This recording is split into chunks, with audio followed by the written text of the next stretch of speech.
Today is October 13th, and today's quote is entitled, Krishna's power, not yours.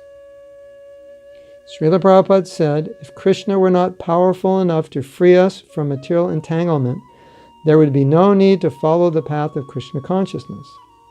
This means we can overcome all sexual challenges when we totally depend on Krishna's power to help us.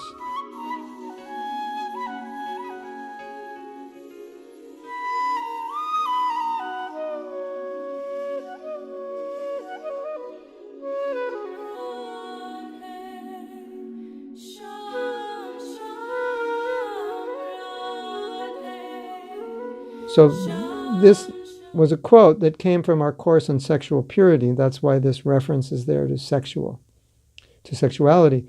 But you can put any challenge in here and apply it to this quote.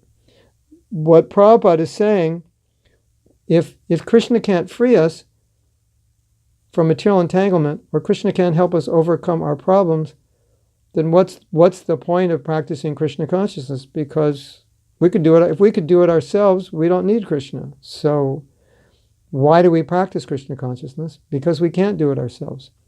And Krishna nicely affirms in Bhagavad Gita, Daivi Esha Gunamayi, Mama Maya Duradyaya, my Maya, you're never going to get out of it. You can't on your own. It's impossible. I've created it that way. So don't even try.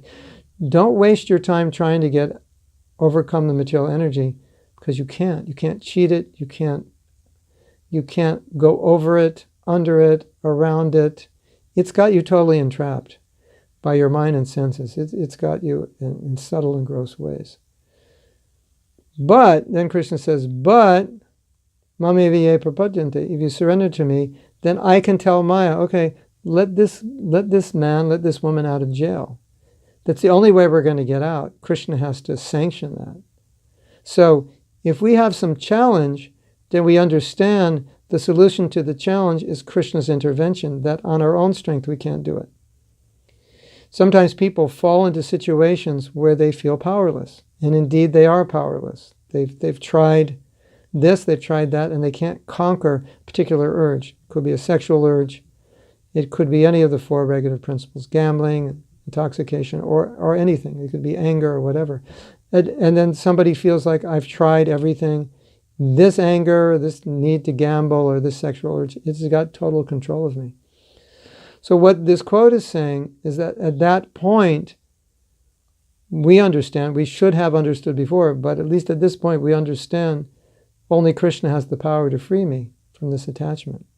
Because I don't have it within me. I can try, I can do my best, but only Krishna has the power. That's the idea. Only Krishna has the power to free me.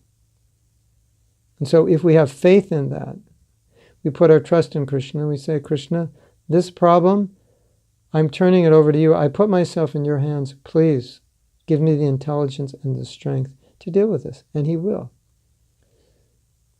Sometimes we say, as we said a few days ago, you should try hard and you should pray to Krishna. That's true.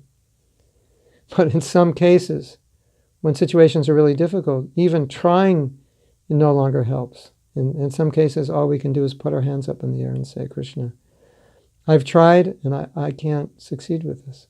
I need your help. So that's what this quote is saying, that sometimes things are so difficult, only Krishna's power, when we tap into it and surrender to it and give ourselves over to it, can solve it. And if we have faith that it can solve it, then we'll be successful. You'll find this even amongst Christians. People who turn to God in crisis, overcome various addictions or various forms of sinful behavior. So it's not just exclusive to Krishna consciousness, it's divine power which intervenes and helps us purify or overcome our problems. So even those who are not serious practitioners of Krishna consciousness, they're overcoming their problems by depending on God. What to speak of us?